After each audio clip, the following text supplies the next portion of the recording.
Welcome to week 11, block 10 of Quilt Camp, Quilt Along 2021. This week's block is Lantern with the focus on half rectangle triangles. And it's so cool, super cool technique, and it whips together very quickly. So let's jump straight into it. So this week I have pre-cut all of my fabrics, and because they're just rectangles and squares, so super easy, you can handle it. You can get most of these squares out of scraps, these little smaller squares, and then your rectangles. Some I got out of scraps, some I had to cut fresh strips. So the first thing she tells us to do is pair A and C fabric and B and D fabric. So I'm gonna set the B and D off to the side, and we're gonna work with our A and C fabric. She tells us to stack the fabrics. Just gotta get everything lined up a little better than I had it. There we go. I've got my A and C stacked, and then she tells us to cut from the lower right corner to the upper left corner. So this is really important because y'all know with triangles and angles you can get off real quick. So make sure you're starting at the lower right and you're going to the upper left. Okay. So right there, and confirm A and C rectangles, and she tells you right sides up. So right side up of the fabric from bottom right to upper left. And we're gonna go ahead and cut those. Dun, da, da, da. And then she has us go ahead and stack them, and we're going to piece them, but I'm gonna go ahead and cut my other rectangles. In the pattern, she has us jump straight to piecing them, but I am going to cut the other ones first so I don't have to move my machine back and forth. So, and then stack your B and D rectangles right sides up. So again, this is fabrics B and D, and the right side of the fabric is facing up, is towards you. My goodness, I can't line these rectangles up to save my life today. There we go. Okay. And for this set, for your B and D set, right side of the fabric is up. You're going to be cutting from your lower left corner to your upper right corner. So just swing to this side of it, line it up, and slice. And you can see that these are going to go in two different directions.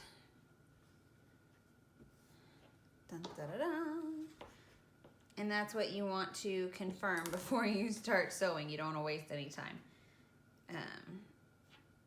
But there you go. You have two different angles, okay? So this is your A and your C fabric. This is your B and your D fabric. And the angles are going different ways. So now, when it comes to sewing these together, you will have a 1/4 inch overhang. So for this, you're going to have a 1/4 inch overhang, and this, I love having this mat here for you to show y'all this, okay? So 1/4 inch overhang. So if I've got this little blue piece, I'm gonna get my yellow piece right there so that my lines intersect right here at this 1/4 inch. See where this 1/4 inch comes down? And that's where the two pieces are gonna intersect.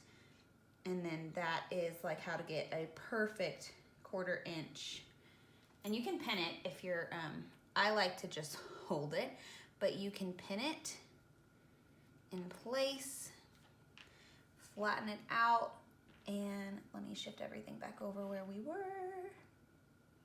There you go, and you can see there's that 1/4 inch right there. And then you come down here. Let me scoot that up. Come down here, line everything up, get it over to the edge, and you will, again, right here at this 1/4 inch, you will see that the two fabrics will intersect. And I will go ahead and pin that in place. There we go. And you can pin a little closer if you want. I just And make sure you start with the needle right here as it goes in. And you shouldn't have, it's a pretty straight edge, so it should grip pretty good. It shouldn't get caught up in your feed dogs or anything. So that is what we're gonna work with. And we're gonna sew all these together real quick. And then the cool part is a trimming technique.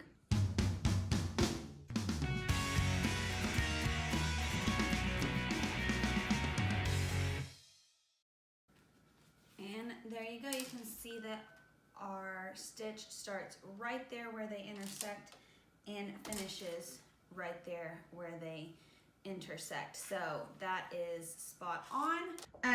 I will say this is the bias. You have now exposed the bias. Once we cut the diagonal of these, you have exposed the bias, so that makes these super stretchy. So use flatter spray, use a starch. Do not pull or tug or push. Just let it glide right through the machine. You're there as a guide. You're not really there to pull it through or push it through or whatever.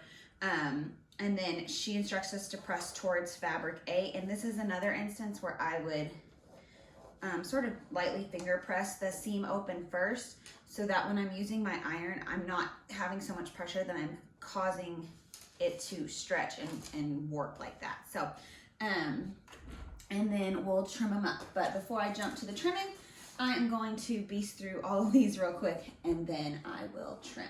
So, and now you can see right there how nice and crisp those points can be when you get the 1/4 inch spot on.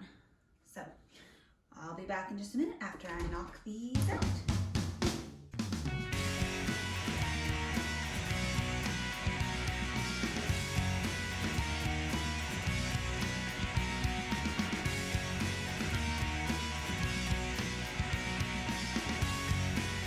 So with solids, it's real easy to flip the shape.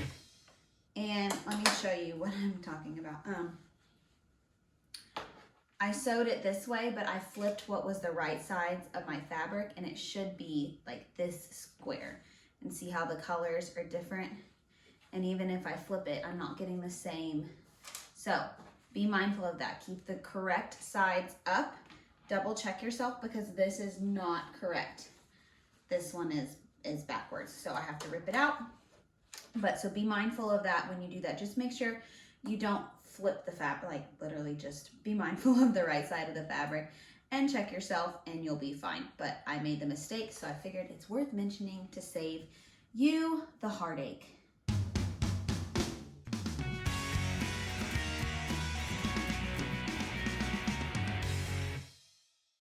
And you should be feeding these through the exact same way. So these should look just like this, so they match. That way you know you're doing each one the exact same. You don't have to chain piece if you're not comfortable with it, but you do need to double check that, because that's just the easiest way to get turned around.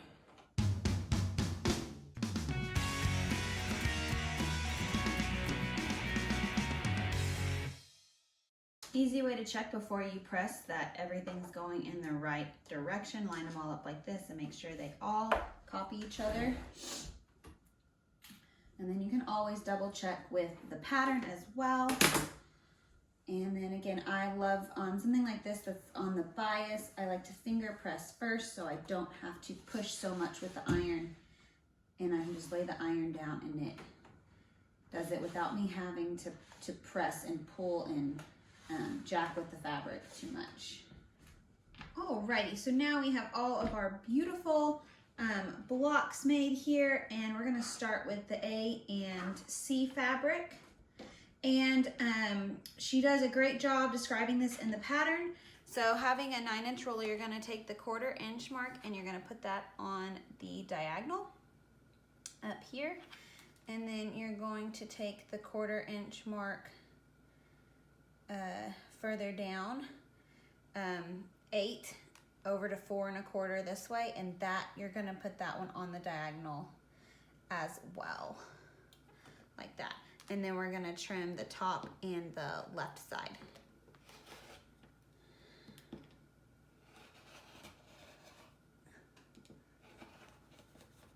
Okay, and then we're gonna swipe all that away. And then here we get the 1/4 or the 1/8 inch offset where the point is not going to be on the corner. The seam isn't going to go straight through the corner. It's actually an 1/8 inch over in from the corner. So now we're going to rotate the ruler and not the block, and we're going to get that 1/4 inch intersection right here, the 1/4 inch on the diagonal, and then our final measurements are along the edge. 1/4 inch marker is on the diagonal. I'm going to trim this off and the bottom. And then this is a little over, so I'm gonna finally flip it and then do 4 1/4, 4 1/4 by 8. And since this is the only area I'm trimming, it lets me keep my 1/8 inch offsets on each side. So I do have to, in the pattern, she just says it takes 2 cuts, but I've never been able to get it in 2 cuts. Personally, I've just struggled with it. Hopefully she'll show y'all a good tutorial for that, because I struggle personally. I don't know why I do, but anyways, that is how you trim up that block and you keep those 1/8 inch. So I'm gonna speed up and do that one more time. So 1/4 inch intersection on the diagonal. Let's see, right there, and then 8. Come down to 8, shoop, over to 4 1/4, and have that on the diagonal. Have that on the diagonal as well, and then trim your top and your left side as I almost take off my arm with the rotary cutter.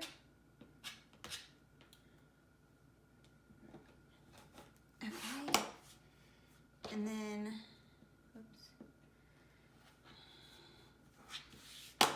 got my 1/8 inch offset over there. And then I'm gonna flip this, get my 1/4 inch on the marking. Come up a little bit. Okay, 8. Got my 4 1/4. I'm a little past, but like I said, I've always had to do 3 cuts. I don't know how she swings it in 2. It's remarkable. I can't do it though. Then you're gonna trim the right and trim the bottom. And then here's where I have to flip and do the final trimming over here. Whoa, sorry. 4 1/4, line that bad boy up, have my 1/8 inch offset up there. Have my 1/8 inch offset down here. Bring that down just a little. Perfect, and then I just kind of trim up a little tiny bit over here that for some reason I can't seem to catch on the first one, but. And there you go, that's how you trim up those.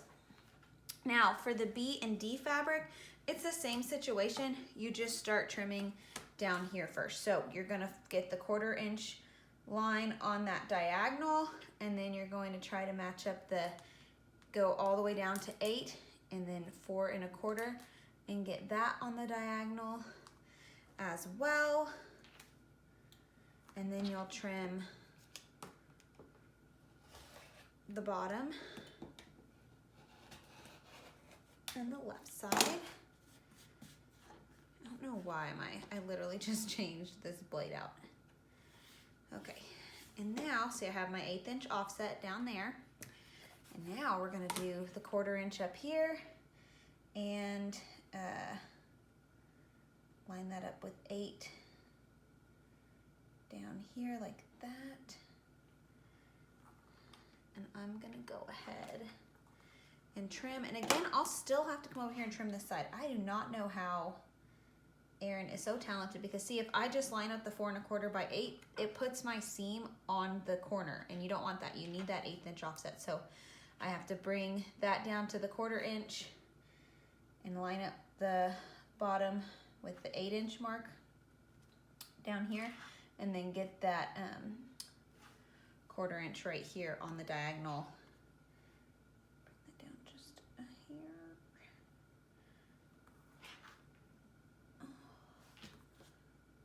It's a little tricky, but it's totally doable. And so then I take that, the right side and the top, and then I gotta flip it and now I do my 4 1/4 by 8 because see, I've got my 1/8 inch offset. 1/8 inch offset up here, and now I just have this extra little bulk over here that I just have to trim off because I'm not as talented as Erin when it comes to cutting these thingies, but I'm getting better. So now I'm gonna cut these through and cut the rest of these, and then we can start piecing the block.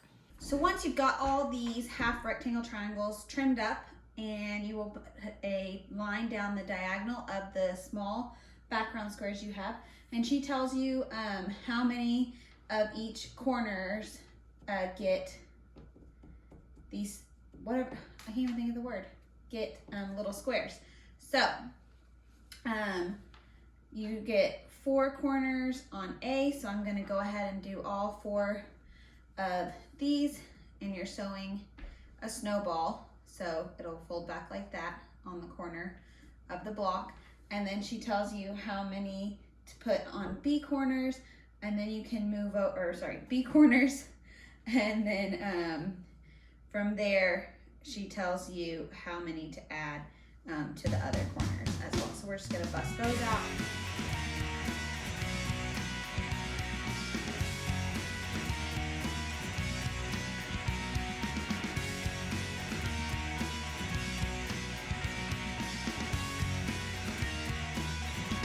So I've snowballed all the corners that she tells us to, and now we're going to line up the 1/4 inch marking of our ruler on the seam and trim away this small excess. And then she has us flip or press the background pieces away from the main block. So we will do that on all of these, and then we'll get to assemble the block.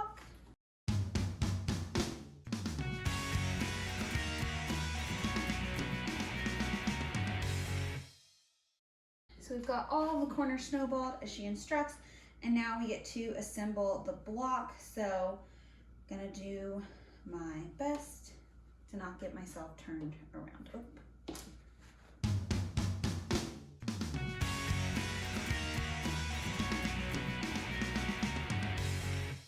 She has us sew them together like this, and then your seams, this 1/8 inch seam right here should nest. See how we press towards the right fabrics that she told us to earlier, and the seams will nest, and we can just sew these in sets of 2, and then in a 4 patch, and then all together. I'm gonna press my seams open. You can press however you choose. I don't think she tells us. Oh, she tells us press seams open. Ha! I've always been open, I shouldn't say always. Since I've long-armed a ton for other people, I like the seams pressed open because it just makes it that much flatter on the long arm. If you come across a seam that doesn't nest, a simple thing to do is just fold one edge of it over like that, and then we can fix that when we press this here in a minute. And that's what I'm gonna do, so that I just get a good nested seam right there, because I really want my points to be spot on.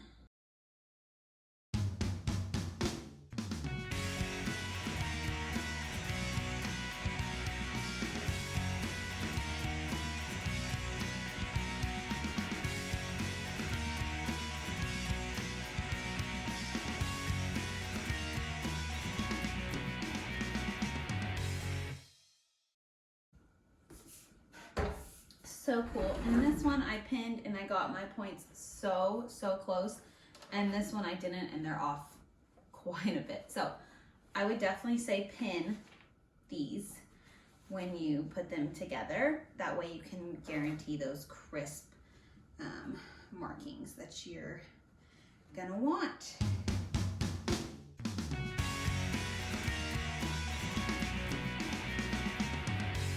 There you have it. Week 11, block 10. It looks so cool.